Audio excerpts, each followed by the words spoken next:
श्री स्वामी समर्थ मैत्रिणी, तुमचं माझ्या ज्योत्स्नास कुकिंग या यूट्यूब चॅनल खूप खूप स्वागत आहे। आजची आपली रेसिपी आहे छान गूळ पापडी। हो, विदर्भाची खास रेसिपी आहे, अक्षय तृतीयेच्या वेळेस करतात। सो अशा पद्धतीने भरपूर अशा आपण गूळ पापड्या केलेल्या आहेत आणि खूप छान मस्त अशा या क्रिस्पी होतात आणि छान मस्त टिकतात देखील। आणि आपण तर प्रवासामध्ये गेलो बघा, अशा पद्धतीने ही छान कुरकुरीत अशी गूळ पापडी झालेली आहे। प्रवासामध्ये वगैरे गेलो तर आपण ही नक्कीच यूज करू शकतो।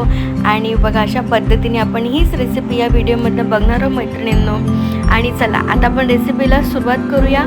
गूळ पापडी म्हटलं तर आपल्याला गूळ आलाच, तो गूळ हे साहित्यामध्ये राहणारच आहे। आणि असं बघितलं तर ही हेल्दी रेसिपी पण आहे, एक गोड कमी खाणाऱ्यांसाठी। सो साहित्य आपण काय घेतलेलं आहे, 1 वाटी छान आपण गव्हाचं पीठ घेतलेलं आहे, त्याच्यानंतर थोडी साखर घेतलेली आहे, गूळ घेतलेला आहे।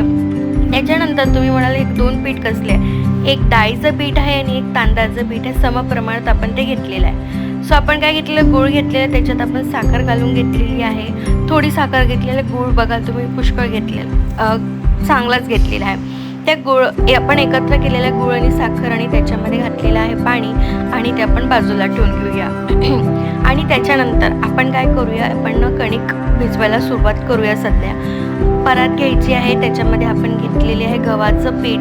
बघा अशा पद्धतीने 1 वाटीभर गव्हाचं पीठ घेतलं आहे, त्याच्यानंतर आपण डाळीचं पीठ म्हणजे बेसन घातलेलं आहे, आणि तेवढ्याच प्रमाणात जेवढं डाळीचं पीठ घेतलं तेवढंच आपण तांदळाचंही पीठ घेतलेलं आहे। आणि अशा पद्धतीने आपल्याला हे तिन्ही मिश्रण एकत्र आपण एका ह्याच्यात करून घेतलेलं आहे। त्याच्यात घालूया चवीपुरतं मीठ, आणि त्याच्यानंतर आपण छान गरम तूप केलेलं आहे, तुपाचं मोहन आपण घातलेलं आहे, आणि ते छान घालून आपण एकत्र असं मिक्स करून घेणार आहोत। ऑब्वियसली गरम असेल सो आपण आधी चमचाने करून घेऊया, आणि जसं थंड होईल तसं आपण मग हाताने करून घेणार आहोत। सो हे छान आपण एकजीव करून घेणार आहोत व्यवस्थित। तिन्ही मिश्रण एकत्र करून घेऊया, आधी चमच्यानेच आपण त्याला एकत्र करून घेऊया कारण तूप गरम आहे। त्यानंतर गूळ आणि साखर जे आपण पाणी टाकून घेतलेलं होतं त्याला छान आपल्याला त्याचा एक असा सार करून घ्यायचा आहे, छान गुळाचं पाणी करून घ्यायचं आहे अशा पद्धतीने। आणि बघा छान गुळाला त्याला आपल्याला मेल्ट करून घ्यायचं आहे, आणि ते झालं कमी आचेवरच आपण करून घेणार आहोत। ते झालं की आपल्याला एका चहा गाळणीतनं ते गाळून घ्यायचं आहे। आणि जेव्हा आपण कणिक भिजवताना जे पाणी वापरतो त्याऐवजी आपल्याला हे गुळाचं पाणी वापरायचं आहे। बघा अशा पद्धतीने गरम असणारच ऑब्वियसली, कारण गरम आहे तर त्याला आपल्याला छान व्यवस्थित एकजीव करून घ्यायचं आहे। बघा अशा पद्धतीने आधी चमच्यानेच करून घेऊया आपण, आणि त्याच्यानंतर मग आपण आपल्याला थोडंसं जेव्हा थंड होईल तेव्हा आपण हाताने, आणि जास्त पाणी ओतायचं नाही आहे कारण की आपल्याला छान याचा घट्टसर असा गोळा तयार करून घ्यायचा आहे। घट्टसर कणिक आपल्याला अशी तयार करून घ्यायची आहे। बघा ज्याच्यामध्ये आपल्याला असे गुठळ्या वगैरे येतात त्या आपण काढून घेऊया, आणि त्याच्यानंतर बघा अशा पद्धतीने ही कणिक रेडी झालेली आहे। मग आपण थोडं थंड झालं त्याच्यानंतर आपण त्याला हातानेच केलेलं होतं, छान घट्टसर गोळा आहे। आणि आता आपली ही प्रोसेस एक झालेली आहे। आधी आपण गूळ हे केलं, गुळाला वितळून घेतलेलं आहे, मग त्याच्यानंतर कणकेला आपण एकजीव करून घेतलं। मग आता त्याचं आपण छान गुळाचं पाणी घालून कणिक मळून घेतलेली, अशा 2-3 प्रोसेस आहे। त्याच्यानंतर आपली आणखी 2 प्रोसेस बाकी आहेत, याला छान आपल्याला लाटून घ्यायचं आहे, आणि त्याच्यानंतर 2 मिनटं आपण रेस्ट दिलेला आहे, आणि त्याच्यानंतर आपल्याला छान यात तळून घ्यायचं आहे। सो बघा अशा पद्धतीने आपली ही छान असा घट्टसर गोळा आहे, त्याला छान आपल्याला मऊ करून घ्यायचं आहे। त्याच्यानंतर त्याचे तुकडे करून घ्यायचे आहेत, आणि छान जे पापड लाटण्याचे छान वाटतं या खायला पण, आणि उडदा मुगाचे पापड जे आपण लाटतो ना त्या लाटण्याने आपल्याला हे लाटून घ्यायचं, म्हणजे मस्त छान पातळही लाटल्या जातात आणि त्याच्यावर एक छान डिझाईन पण येते। बघा अशा पद्धतीने, आणि छान असं आपलं थोडंसं कणिक लावून आपल्याला, किंवा आपण तांदळाचं पीठ लावून पण देखील आपण लाटू शकतो, छान पट्ट लाटल्या जातात। आणि बघा अशा पद्धतीने, आणि त्याच्यानंतर आपण याला थोडेसे खोचे मारून घेणार आहोत। आणि खोचे मारून झाले की आपण ते बाजूला ठेवूया. आणि जसं आपली पहिली पापडी लाटायला सुरुवात झालेली आहे तसंच आपण तेल देखील गरम करायला ठेवलेलं आहे. छान कढईमध्ये अशी पसरटची कढई घेतलेली आपण याच्यासाठी. आणि त्याच्यानंतर बघा आपली छान पापडी लाटल्या गेली आहे. त्याच्यानंतर आपण त्याला खोचे मारून घेऊया.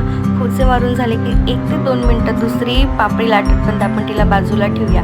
आणि जसे आपल्या 2 ते 3 पापड्या लाटून झालेल्या आहेत त्याच्यानंतर आपण ते छान मस्त गरम गरम तेलामध्ये सोडूया. आणि तेल देखील आपल्याला ही छान लो ते मीडियम फ्लेमवरच आपल्याला तळून घ्यायची आहे. बघा अशा पद्धतीने आपण व्यवस्थित लाटून घेतलेलं आहे. पापडी म्हटलं की छान अशी कडकशी होते, कुरकुरीत होते. बघा अशा पद्धतीने किती छान पातळ लाटल्या गेलेली आहे.